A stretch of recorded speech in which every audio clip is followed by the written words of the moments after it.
अच्छा, अब आ जाते हैं टाइट्रेशन कर्व्स पे। ये असल पार्ट है जो आपके कोर्स में ऐड हुआ है इन 2022, और you will be the final students who are appearing May June, जिनको अप्लाई करेगा। मैं 2025 का सिलेबस चेक नहीं किया, बट 2024 के सिलेबस, 2022 2024 ये सिलेबस में ऐड हुआ है नया। And this is pH titration curves. ठीक है, यही आसान है इस चैप्टर में। पीएच टाइट्रेशन कर्व आसान है, ओके दैट्स गुड, राइट, हाँ सुना है।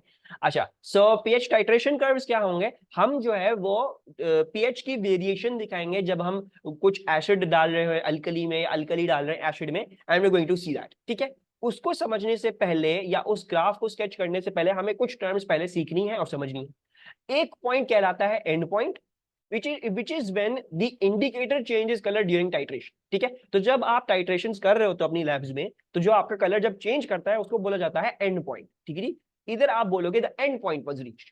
ठीक है, एक पॉइंट होता है इक्विवेलेंस पॉइंट। इक्विवेलेंस पॉइंट क्या होता है? When an acid and base are mix together in exactly the equation proportions. मतलब अगर एक मोल ऑफ एसिड को एक मोल ऑफ अल्कली चाहिए रिएक्ट करने के लिए, तो जब ये दोनों एग्जैक्ट प्रोपोर्शन में मिक्स हो गए होंगे तब हम उसको इक्विवेलेंस पॉइंट बोलेंगे। ठीक है, एंड पॉइंट और इक्विवेलेंस पॉइंट जरूरी नहीं है हमेशा एक ही हो। This is something very different.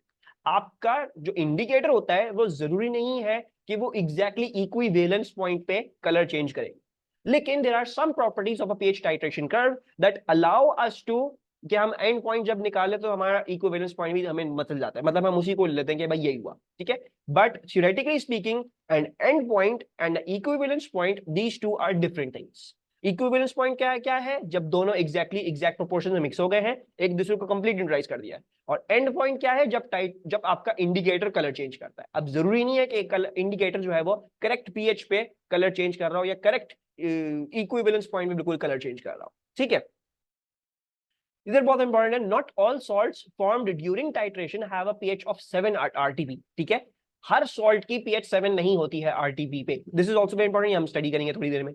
Then titration is complete at equivalence point. Do not use the term neutral point. कोई आपके पास, आपके केमिस्ट्री में कोई ऐसा लफ्ज नहीं है known as the neutral point. So never ever ever use the word neutral point. Neutral point is no point, because neutrality, हम बात कर रहे हैं कि न्यूट्रल 7 पे है, लेकिन ये रूम टेम्परेचर प्रेशर पे होती है। If you change the room temperature and pressure, you will study in A2 that the pH 7 changes to other values. ये वैल्यू हम न्यूट्रलिटी की वैल्यू चेंज कर सकते हैं based on some conditions. We will study this in A2। खैर, बहरहाल अब हम कुछ टाइट्रेशन कर्व्स देख लेते हैं कि ये टाइट्रेशन कर्व्स कैसे बनेंगे और क्या हो रहा है क्या नहीं हो रहा। अब जो नेक्स्ट पेज पे मैं आपको सारे जो टाइट्रेशन कर्व सिखाऊंगा बनाना, और जो हम सीखेंगे समझेंगे, उसके लिए कुछ बातें हमने समझनी है। ठीक है, we will dot draw titration curves for, ये मेरी पीडीएफ के लिहाज से है। ठीक है, जरूरी नहीं है आपके एग्जाम में भी एग्जैक्टली हो। कैसे होगा एग्जाम में सॉल्व, वो मैं अभी दिखाता हूँ थोड़ी देर में, समझ में आ जाएगा तो then it will be become very very easy. लेकिन क्योंकि मैं हर जगह बार बार लिख रहा हूँ तो it would be very very hectic for me, तो मैंने एक ही जगह यहाँ पे लिख दिया। We will draw titration curves for 1 mole पर DM cube, 25 centimetre cube of acid और base already present, then titrated with corresponding 1 mole पर डीएम क्यूब सॉल्यूशन। मतलब मैं अपने कॉर्निकल फ्लास्क में 1 मोल पर डीएम क्यूब 25 सेंटीमीटर क्यूब या तो एसिड या तो अल्कली पहले से रखूंगा। ठीक है, और फिर मैं उसको टाइट्रेट करूंगा विद 1 मोल पर डीएम क्यूब ऑपोजिट सॉल्यूशन। मतलब एसिड रखा हुआ तो बेस से टाइट्रेट करूंगा, बेस रखा हुआ तो एसिड टाइट्रेट करूंगा। ठीक है, मतलब कॉन्सेंट्रेशन दोनों की सेम है। अगर दोनों की कॉन्सेंट्रेशन सेम है और दोनों रिएक्ट इन अ 1:1 रेशियो, तो दोनों के वॉल्यूम्स भी सेम आना चाहिए। ठीक है, so the graph that we are going to draw are for the equation जिसमें 1:1 रेशियो है एसिड और बेसिस के बीच में। हम देखेंगे भी, हम इसको एनालाइज भी करेंगे before we draw the titration curve. We will make sure that this is 1:1 ratio. 1:1 ratio देखने के बाद फिर हम अपना आगे करेंगे कि भाई अगर इसके 25 सेंटीमीटर क्यूब डले में है तो उसके भी आपको 25 सीएम क्यूब चाहिए होंगे। अगर रेशियो कुछ और होता है वो भी मैं आपको बता दूंगा, लेकिन हम एट दी एंड करेंगे वो रेशियो अगर कुछ और हुआ। That is also pretty easy, उसमें कोई मसले की बात। सो नेक्स्ट पेज पे जो भी हम टाइट्रेशन कर्व्स डिस्कस कर रहे हैं, 25 सीएम क्यूब 1 मोल पर डीएम क्यूब। ठीक है, द कॉन्सेंट्रेशन 1 मोल पर DM cube, the volume is 25 cm cube. ठीक है, जो already present in the conical flask. Let's go on to the titration curves. Acha. Now, the first titration curve that we're going to discuss is of a strong acid and a strong base. Let's take the strong acid HCl and let's take the strong base NaOH. Can you write me the neutralization equation for both of them?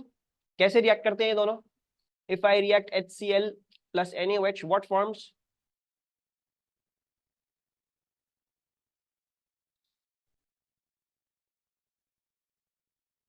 This is NaOH, sorry NaOH नहीं, NaCl और plus H2O, salt and water आपके पास form हो जाता है, right. Very important realise कि यहाँ पे equation के हिसाब से both of them are reacting in a 1:1 ratio. यानी अगर आपने 25 cm³ इस चीज का डाला हुआ है तो इसके भी 25 cm³ लगेंगे, अगर आपने 25 cm³ इसके डाले हुए तो 25 cm³ इसके भी लगेंगे, because the concentration are the same.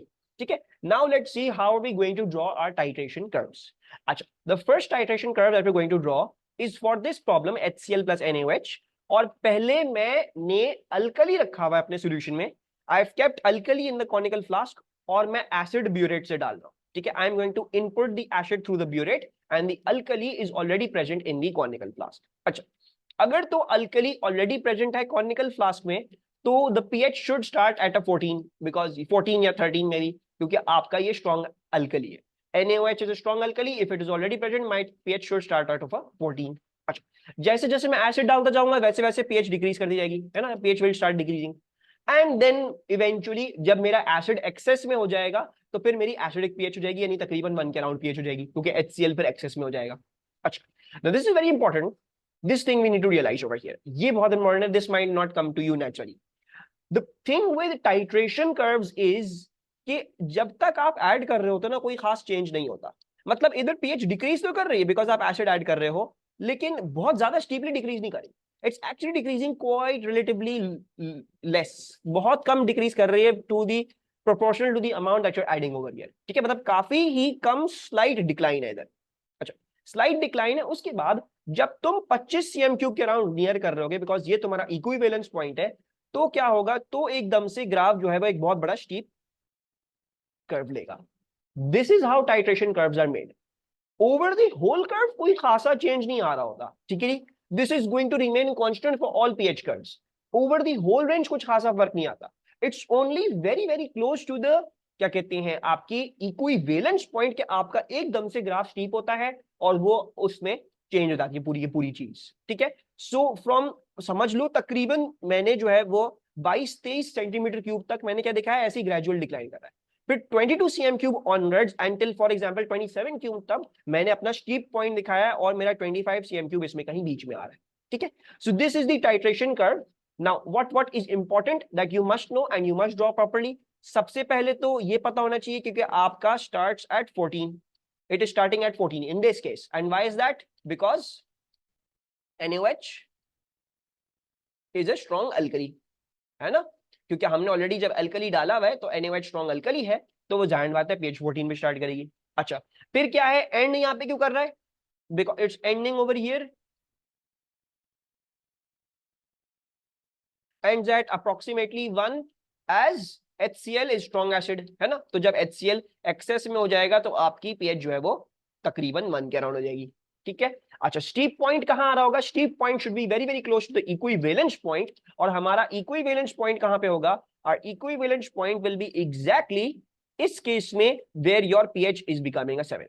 ठीक है, in this case it will be exactly when your pH is becoming a 7, and how can I confirm that to you guys, because you guys know NaCl is a neutral salt, so therefore at the equivalence point you should be getting a pH of 7। अच्छा, एक second दो, let me, जो है वो dotted तो कर नहीं सकता।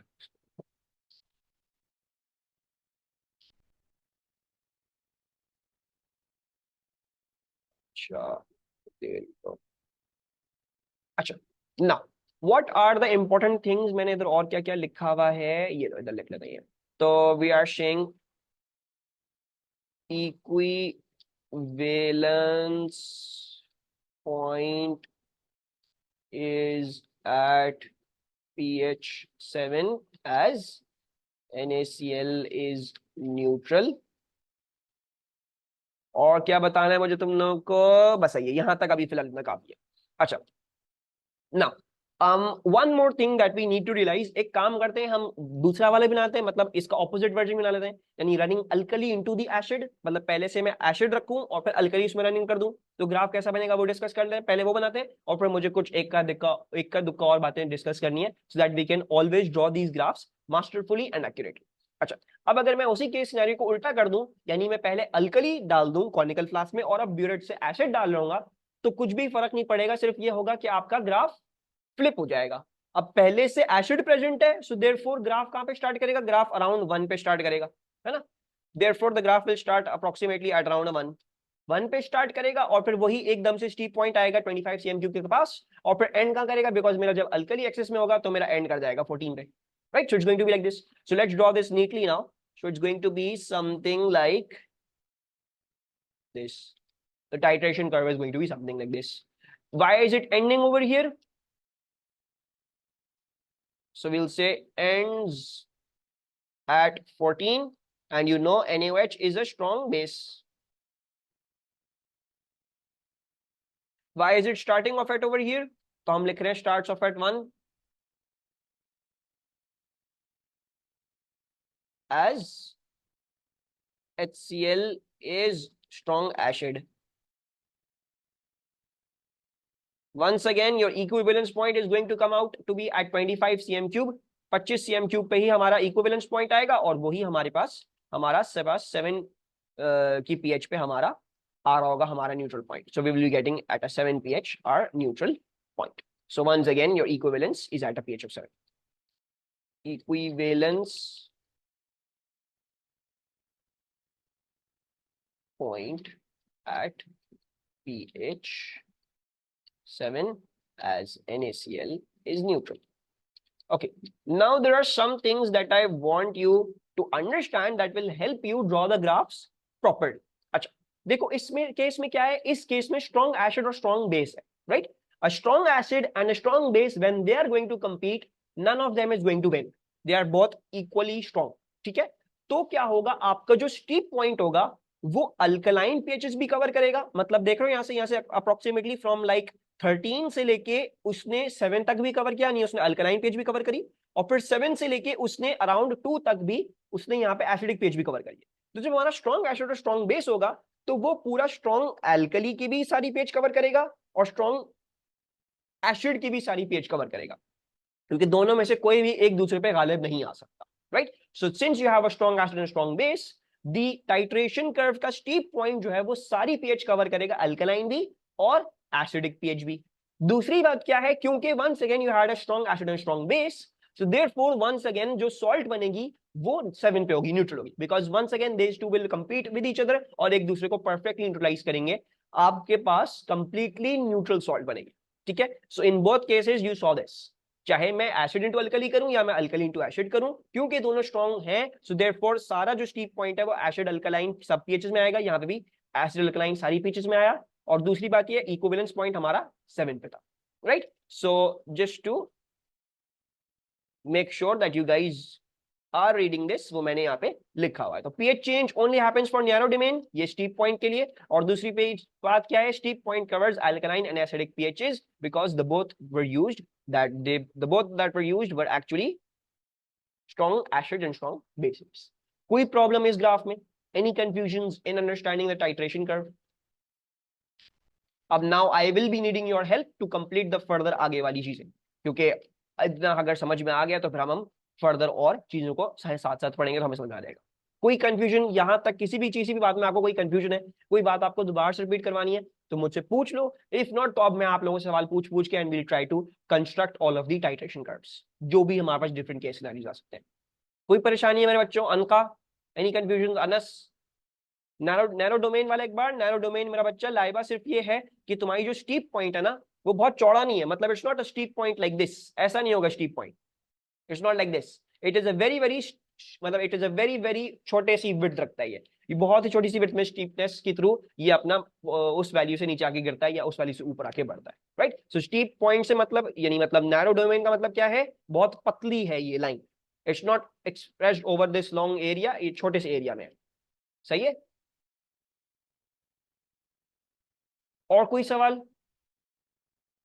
अनका, Anam, Moiz, Romesa, Anas? Sir, what do you mean endo at 14 energy gain? Endo at 14 energy gain? No, endo नहीं है, ends at 14 है, ends at 14, not endo, ends खत्म होता है 14 पे, बिकॉज तुम्हारा अल्कली एक्सेस में हो गया ना, you were running alkali into the acid, सही है। अच्छा, now moving onwards, let's discuss the case of a strong acid and a weak base. तो मैंने आपके सामने एक स्ट्रॉन्ग एसिड रखा हुआ है और एक वीक बेस रखा हुआ है। मुझे पहले इसकी इक्वेशन कंस्ट्रक्ट करके बता सकते हैं the reaction between HCl and NH3?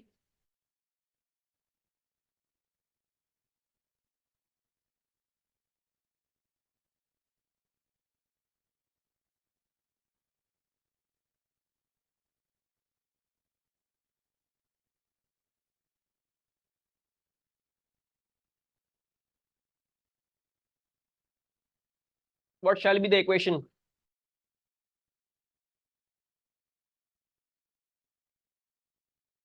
NH4Cl, yes, the ionic compound NH4Cl will form.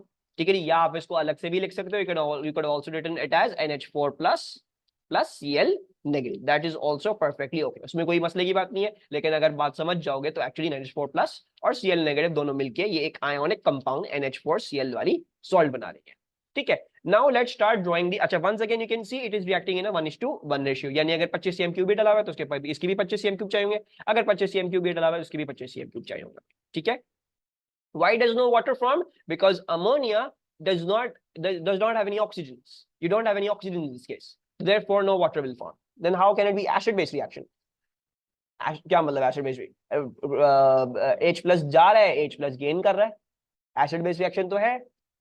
gave an H plus, it accepted an H plus. No no, acid base reaction में सॉल्ट एंड वाटर नहीं form होते। Acid base reaction ये होता है acid loses H plus, base gains H plus, that is an acid base reaction. हमने ये याद किया हुआ ओ लेवल्स में कि सॉल्ट एंड वाटर फॉर्म होनी चाहिए, लेकिन it's not always the case. For example in ammonia salt and water form नहीं होता, सिर्फ और सिर्फ एक सॉल्ट फॉर्म होती है। It is an acid base reaction. ठीक है, अच्छा, now let's discuss running acid into the alkali, यानी अल्कली पहले से प्रेजेंट है, मुझे एसिड डालना है। Can you guess the pH जिस पे मेरा कर्व स्टार्ट होगा? अल्कली ऑलरेडी प्रेजेंट है, NH3 ऑलरेडी प्रेजेंट है, उसमें मैं एसिड डालूंगा, तो what is the starting pH going to be? Not 1 Vishal, alkali already present है, what should be the pH guys?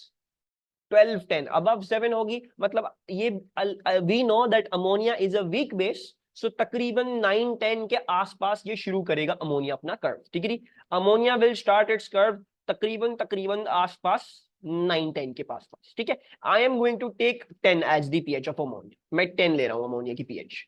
अच्छा, will start off it over here, हम यहाँ पे स्टार्ट करेंगे। दूसरी बात क्या होगी, एंड कहां पे करेगा graph? Where will the graph end? Graph 1 पे एंड करेगा, because HCl is a strong acid. ठीक है, HCl is a strong acid, 1 पे एंड करेगा। स्टीप पॉइंट आना है 25 cm क्यूब पे, सो ग्राफ कैसा बनेगा? ग्राफ जो है वो कुछ ऐसा बनेगा, it shall be a graph something like this. ठीक है, इट स्टार्टेड ऑफ एट 10 और चलते चलते चलते चलते एकदम से स्टीप पॉइंट आया 25 cm क्यूब पे और फिर ये 1 पे एंड ऑफ कर गया। Let's write these pointers. अब मैं ऑब्वियसली पूरी पूरी डिटेल लिखूंगा, आई बिलीव अब तो समझ में आ गया होगा। तो will say starts of at 10, या बल्कि starts at 10 लिख लो बस, starts at 10। the reason for that is because NH3 है आपके पास, और ये क्या है? this is starts off at, sorry, ends at 1। why? because HCl is in excess over here। और आपका इक्विवेलेंस पॉइंट कहां आ रहा है? आपका इक्विवेलेंस पॉइंट अभी भी 25 cm क्यूब पे आ रहा है। But now look at how the graph has been made and you will see something very very peculiar being done over here. ठीक है, एक सेकेंड दो, मैं जो हूँ वो सही बना रहा हूँ।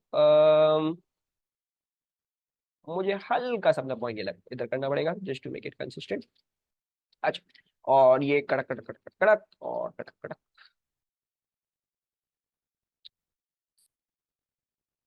अच्छा, now what do we see now? अब क्योंकि एसिड स्ट्रॉन्ग था और अल्कली वीक था, तो जीतेगा कौन? जीतेगा acid. The one that will win is the acid. तो अब आपका स्टीप पॉइंट अल्कलाइन पीएचएस कुछ खास कवर नहीं करेगा, लेकिन एसिडिक पीएचएस बहुत ज्यादा कवर करेगा। Can you see that?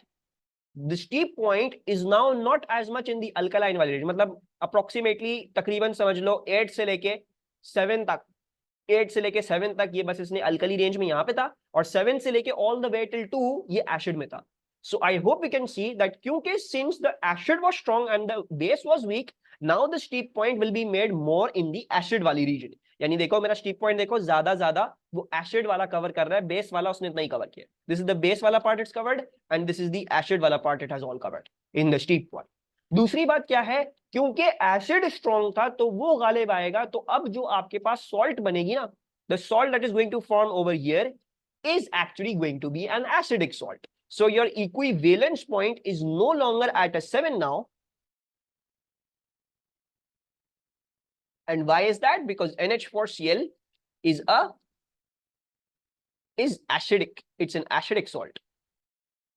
So just remember this for me. If you have a strong acid and a weak base, the strong acid is going to win. The steep point is going to lie in the acidic part. और दूसरी बात क्या है, आपके पास जो salt form होगी वो भी एसिडिक फॉर्म होगी, यानी आपका equivalence point in an acidic pH आएगा। ठीक है, हाँ फिजा 5.56 4.5 बस ये होना चाहिए कि वो एसिडिक रेंज में आ रहा हो, लेकिन अब ये भी ना हो बहुत ज्यादा स्ट्रॉन्गली एसिडिक, मतलब 2 pH की सॉल्ट नहीं निकालना।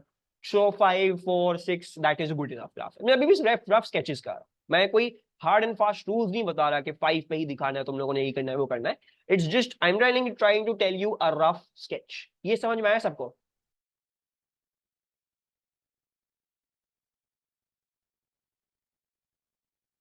अच्छा, और अगर मैं इसी ग्राफ को उल्टा कर दूं और मैं बोलूं अब मेरे पास ऑलरेडी जो था वो एसिड प्रेजेंट था और अब मैं उसमें अल्कली डालूंगा, तो एसिड कौन सा है हमारा? हमारा एसिड तो बड़ा स्ट्रॉन्ग वाला एसिड है। So it's going to start off at 1 पे स्टार्ट करेगा 25 cm³ पे जो है वो एसिड आपका स्टीप पॉइंट आएगा, और आपका एंड करेगा at around 10 because NH3 is a weak base. So मेरे हिसाब से कुछ ग्राफ जो है वो हमारे पास ऐसे बन जाएगा। ठीक है, it's going to be something like this. Once again make sure that आपकी जो पीएचएस होंगी वो ज्यादा एसिडिक पीएचएस कवर होंगी इन द स्टीप पॉइंट, और बाकी चीजें आपको पता ही है। सो दिस शैल बी, ये हो जाएगा ends at 10। Why? Because NH3 है हमारे पास। This is starts at 1 because आपके पास HCl है। आपका इक्विवेलेंस पॉइंट वहीं पे आएगा 25 cm³ पे, बिकॉज 1:1 रेशियो है। बस फर्क ये है कि आपके पास जो अब पीएच ऑफ ये आ रही है, जो आपकी सॉल्ट की पीएच आ रही है वो एसिडिक आएगी, because acid is the winner in this case. So your equivalence point is over here.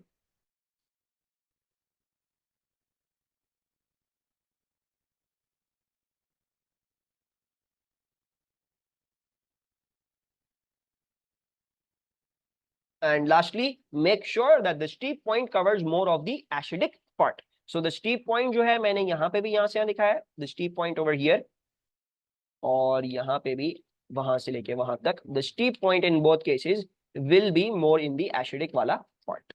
ठीक है सर, मेरे कॉलेज में सर ने स्ट्रेट लाइंस बनवाई थी, हॉरिजॉन्टल स्ट्रेट लाइन से ज्वाइन करवाया था। सर ओके रोएफा, can explain again? Fiza, you'll have to draw curves. ठीक है, you can't just go on and draw straight lines. सिर्फ स्ट्रेट लाइंस नहीं, कर्व्स बनाने पड़ेंगे। आई जहां तक मैंने देखा है तो कर्व्स ही बने होते हैं in your mark schemes as well, straight lines नहीं बनी होती। तो मैं यही बोलूंगा कर्व्स बनाओ, और मैंने भी जहां तक सीखा है कर्व्स ही बनते हैं, तो ये होता है। अच्छा रोवेफा, अच्छा रोवेफा ये वाली एग्जांपल एक्सप्लेन करूं दोबारा से?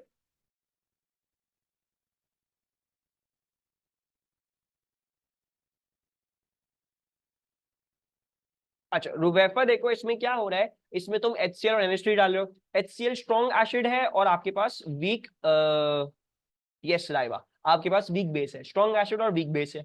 अब आपके पास अगर स्ट्रॉन्ग एसिड है रुबैफा, और तुम अगर पहले से अल्कली रखा हुआ है तुमने कॉनिकल फ्लास्क में, तो तुम्हारी पीएच स्टार्ट करेगी NH3 की पीएच पे, वीक पीएच पे 10 पे। ठीक है, एक मिनट में ऐसा बता रहा हूँ।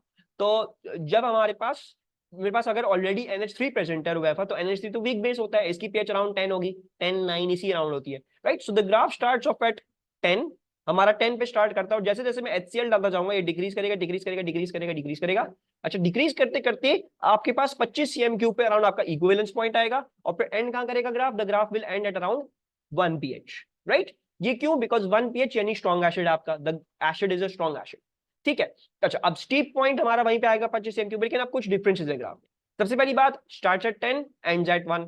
ये जब करोगे तो नजर आएगा तुम्हारी जो इक्विवेलेंस पॉइंट आएगा, यानी तुम्हारी जो जो तुम्हारी पीएच ऑफ सॉल्ट आएगी, वो अब बेसिक नहीं आएगी। क्यों? Because acid is much more stronger than the base, it is a strong acid and weak base. जब एसिड स्ट्रॉन्ग होता है ना, तो सॉल्ट भी एसिडिक बनती है। सो अब जो तुम्हारा इक्विवेलेंस पॉइंट आएगा वो 7 पे नहीं आएगा, इंस्टेड समवेयर अराउंड 5, 6, 4 इसके अराउंड तुम्हारी इक्विवेलेंस पॉइंट आएगी, ये दिखाने के लिए कि भाई तुम्हारी NH4Cl इस केस में जो सॉल्ट है वो एसिडिक सॉल्ट है। So you will show that.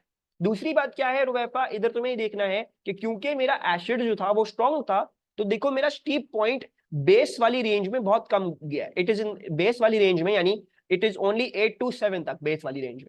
लेकिन देखो मैंने एसिडिक वाली रेंज में 7 से लेके 2 तक दिखाया अपने स्टीप पॉइंट। तो जब रुवैफा तुम्हारा एसिड स्ट्रॉन्ग है तो तुम्हारा ग्राफ का स्टीप पॉइंट ज्यादा एसिडिक रीजन बनेगा। देखो मैंने 7 to 2 दिखाया इधर, उसका सिर्फ 8 to 7 दिखाया। और दूसरी पॉइंट क्या है, तुम्हारी इक्विवेलेंस पॉइंट भी एक एसिडिक पीएच पे होगी अराउंड 5, 6 या 4 पे। ठीक है, और बाकी स्टार्ट कहां पे कर रहा है, एंड कहां पे कर रहा है, वो तुम डिड्यूस कर लोगे। अगर बोला अल्कली पहले से डाला हुआ है तो स्टार्ट करेगा अल्कली की पीएच पे और एसिड तक जाएगा, और अगर एसिड पे डाला तो एसिड पे स्टार्ट करेगा और अल्कली पे एंड करेगा। और कहां पे एंड करेगा, पीएच क्या होगी exact, that depends on whether the it was weak और वेदर इट वाज स्ट्रांग। ठीक है, तो इस केस में एसिड स्ट्रांग था तो 1 पे स्टार्ट किया, इस केस में वीक बेस था तो इसलिए 10 पे स्टार्ट किया। सही है वैसा। अभी हम फर्दर भी करते हैं तो मैं और रिवाइज करवा दूंगा इस चीज को और समझ में आ जाएगा।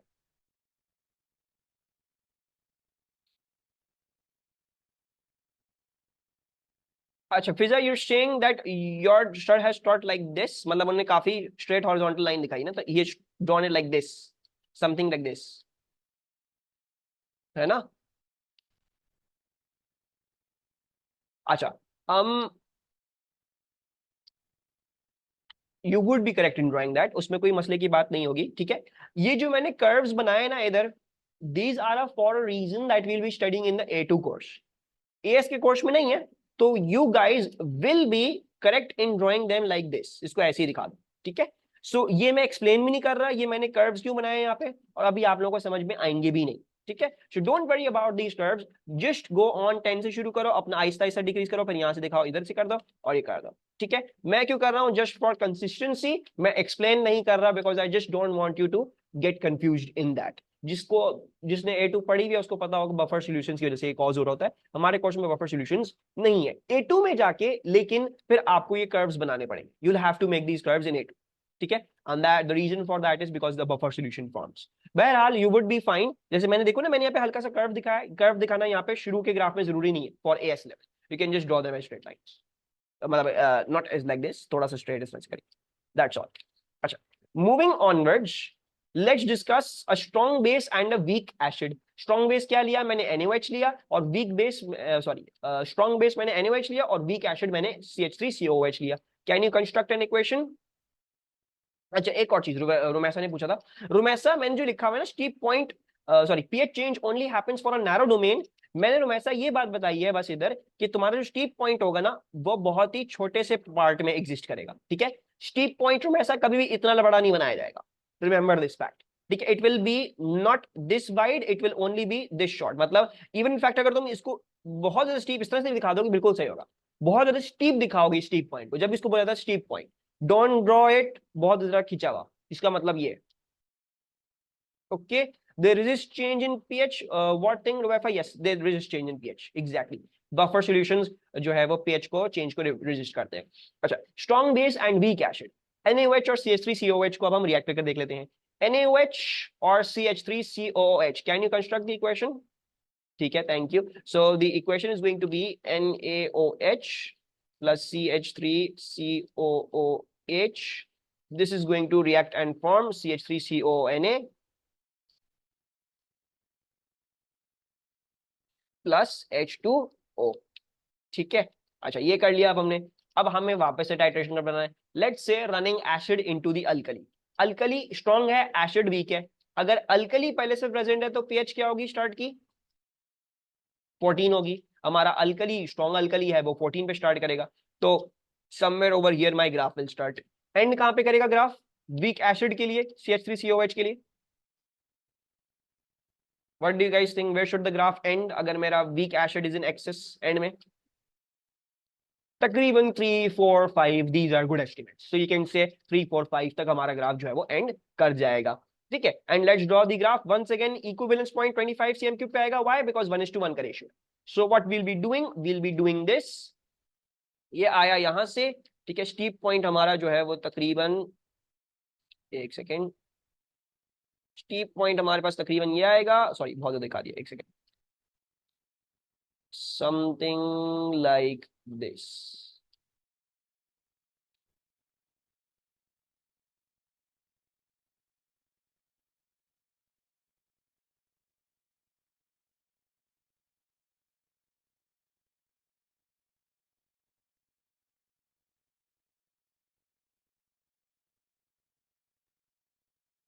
सही है। So this is going to be approximately the graph की shape. Once again let's write these pointers. Start at 14, the reason for that is because you have NaOH सबसे पहले एक्सेस में। फिर इधर क्या है, it ends at, मैंने क्या दिखाया, मैंने तकरीबन 4 दिखाया है। the reason for that is because you've got CH3COOH। अब कुछ बातें जो हैं वो नहीं रोएफा नहीं होगी। अब जो है वो कुछ बातें रिवाइज करनी है। अब क्योंकि बेस स्ट्रॉन्ग था तो क्या होगा, आपकी जो सॉल्ट फॉर्म होगी वो बेसिक सॉल्ट होगी, right. So if you can C very very closely, अब 25 cm क्यूब पे हमारे पास जो सॉल्ट की पीएच आ रही है वो तकरीबन हमारे पास 9 आ रही है। We are getting approximately the pH of salt to be 9, ठीक है। तो we are getting it approximately to be only strong bases in syllabus. और भी हैं, बता देंगे तुम्हें। कैल्शियम हाइड्रोक्साइड भी स्ट्रॉन्ग है विशाल, तुम्हारे पास बेरियम हाइड्रोक्साइड भी स्ट्रॉन्ग है, ठीक है। तो दीज ऑल आर स्ट्रॉन्ग। तो तुम्हारे पास जो ग्रुप 1 ग्रुप 2 के बेसिस है ना, they are strong. MgOH2 for example is a weak base, तो वो नहीं लिखा जाएगा उस केस में, वो हम ग्रुप 2 में पढ़ चुके हैं। और भी चीजें हैं, there will be other things, लेकिन वो बता देंगे। अगर और कोई अननोन स्पीशीज होगी इसके बारे में बताएंगे कि भाई ये ऐसी है, ठीक है। अच्छा, आई hope you guys can see that the equivalence point is now at a pH of 9। क्यों? Because base was stronger, so therefore the salt that will be formed will be basic, ठीक है जी। सर एसिड बेस कॉन्जुगेट कर लिया है, हाँ cover कर लिया हमने, एसिड कॉन्जुगेट बेस कवर कर लिया। सो इक्विवेलेंस एट 9 होगी एज हमारे पास क्या थी, हमारे पास CH3CONA इज बेसिक, ठीक है। और जैसे मैंने बताया, आप कैसे आइडेंटिफाई रखोगे, आपको तो नहीं याद रहने वाला CH3CONA बेसिक है या क्या है। आप इस तरीके से याद रखोगे, जो स्ट्रॉन्ग बेस होगा और weak acid strong base wins, it will cause the salt to be basic. दूसरी बात क्या होगी, जब आपका बेस स्ट्रॉन्ग होगा तो आपका जो स्टीप पॉइंट होगा वो ज्यादा से ज्यादा अल्कलाइन पीएच कवर करेगा और कम से कम एसिडिक पीएच कवर करेगा। यानी आपका स्टीप पॉइंट ज्यादा से ज्यादा अल्कलाइन पीएच में होना चाहिए इन दिस केस, ठीक है। So I hope you guys can see that I have drawn the graph more in the alkaline pH. और अगर मैं इसी को फ्लिप कर दूं, मतलब मैं अल्कली रखूं, सॉरी एसिड रखूं और फिर उसमें अल्कली डाल दूं, तो फिर क्या होगा, मेरा ग्राफ जो है वो फ्लिप कर जाएगा। यस रुबैफा समझा दूंगा। सो द 4 पे स्टार्ट करेगा, 25 तक जाएगा और फिर 14 तक एंड कर देगा, ठीक है। Something like this would be the graph. Your equivalence point once again at 25 cm cube is going to give you a salt of pH 9 and फलाना ढिमका blah blah blah, जो हम ऑलरेडी डिस्कस कर चुके हैं। अब आई होप जो है वो चीज क्लियर हो गई हो। I don't have to explain this again and again बहुत ज्यादा। सो स्टार्ट्स, या बल्कि छोड़ो, तो समझ में आ गया, बार बार नहीं लगा, या फिर लिख देता हूँ यार, I get OCD। Starts at 4। The reason for 4 is because CH3COOH, this is equivalence. कितना टाइम रह गया हमारे पास, तकरीबन आधा घंटा। इक्विवेलेंस एट 9 बिकॉज क्या होती है इक्विवेलेंस एट 9 क्यों है, because CH3COONA is basic or ends at 14 why because of NaOH, ठीक है। और हमारा जो स्टीप पार्ट है, if you can see that is lying in the alkaline वाली रेंज। अच्छा, moving onwards, now let's discuss weak acid and weak base, ठीक है। ये टाइट्रेशन हम कभी भी नहीं करते हैं एंड अभी हम थ्रू द टाइट्रेशन कर्व देखेंगे why this is a very very bad titration. आप कभी भी CH3COOH को टाइट्रेट नहीं करोगे with ammonia and the reason for that will see that in the titration curve. अच्छा, अगर मैं इसका रिएक्शन लिखूं तो मेरे हिसाब से the reaction shall be CH3COOH plus NH3 that equals to CH3COO negative and इसमें H प्लस ऐड कर दोगे NH3 में तो क्या बन जाएगा, NH4 पॉजिटिव बन जाएगा। NH4 पॉजिटिव बन गया। अब let's start drawing the curve. Running acid into the alkali, alkali already present है और हम उसमें एसिड डाल रहे हैं, तो हमने देखा था अल्कली की स्टार्ट करती है अराउंड 10 अगर हमारे पास अमोनिया है, और एसिड के लिए 4 पे एंड कर जाएगा, राइट। अच्छा, now since both of them are weak, the steep point is going to be non existent. ना ही वो अल्कलाइन पीएच कवर करेगा, ना ही वो एसिडिक पीएच कवर करेगा, because both of them were weak, it will cover neither the alkaline nor the acidic pH. दूसरी बात, क्योंकि दोनों वीक है, वंस अगेन दोनों में से कोई भी एक दूसरे पे गालिब नहीं आएगा, so therefore your salt will once again be formed at a 7 की पीएच। ठीक है, तो ये ग्राफ हमको कैसे दिखेगा, ये ग्राफ हमको कुछ ऐसा दिखेगा, it will look something like this. Sorry, एक सेकेंड,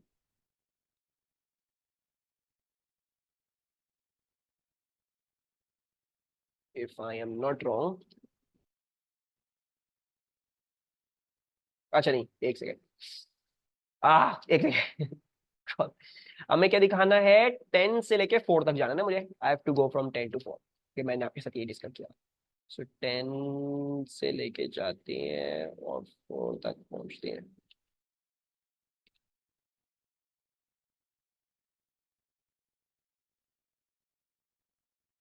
ठीक है, नाउ जो स्टीप पॉइंट आया है हमारा, that is not as sharp of a steep point, बाकी में तो बकायदा you got see a steep point over here, in this case you've not gotten as steep of a point। एक काम करते हैं, एक और दफा इस ग्राफ को ट्राई कर लेते हैं क्योंकि अभी भी गंदा लग रहा है।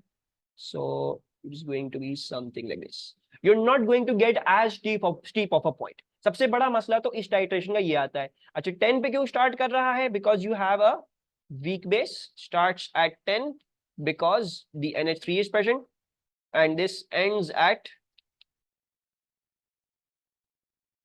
4 because CH3COH is present, which is a weak base or weak acid। ठीक है, इक्विवेलेंस पॉइंट कहां पे आएगा, इक्विवेलेंस पॉइंट बिकॉज दोनों आपके जो हैं वो क्या हैं, both of them are weak, none of them is going to win over the each other, so basically once again the pH will be exactly neutral, 7 की pH होगी आपकी इक्विवेलेंस पॉइंट। ठीक है, so equivalence at 7, and that is वो क्यों है, because हमारी जो सॉल्ट इधर फॉर्म हुई है CH3COO असल में ये पूरी सॉल्ट होगी ionic compound. So this thing CH3COO is neutral. ठीक है, so that is why getting the equivalence point over here, और इसका कोई खासा स्टीप पॉइंट नहीं आया बाकियों के बनिस्बत, this is a very very short steep point. और इसमें मसला क्या होगा, हम इंडिकेटर्स डिस्कस करते तो उसमें और हमें मजीद वाजे हो जाएगी बात कि कौन सी मसले मसाइल हैं इसमें। अच्छा, अब आगे चलते हैं, अगर हम इसी ग्राफ को उल्टा करके देखना चाहें, मतलब मैं अल्कली रन कर दूं और एसिड पहले से हो, तो वही ग्राफ बनेगा बट फ्लिप्ड। सो 4 पे मेरा ग्राफ स्टार्ट करेगा, 4 पे ग्राफ स्टार्ट किया, ठीक है, 25 पे ये होगा और 10 पे ये एंड कर जाएगा।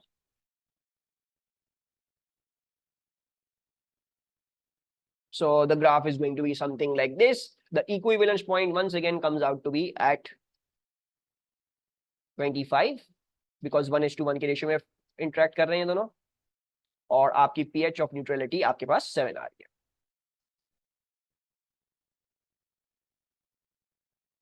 कोई परेशानी यहां तक, anything that is unclear?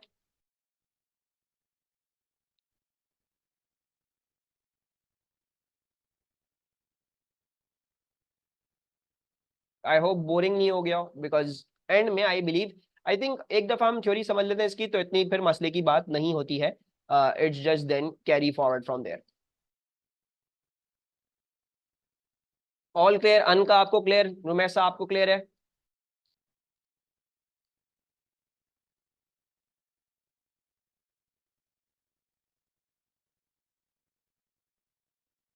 Anas, is it clear to you?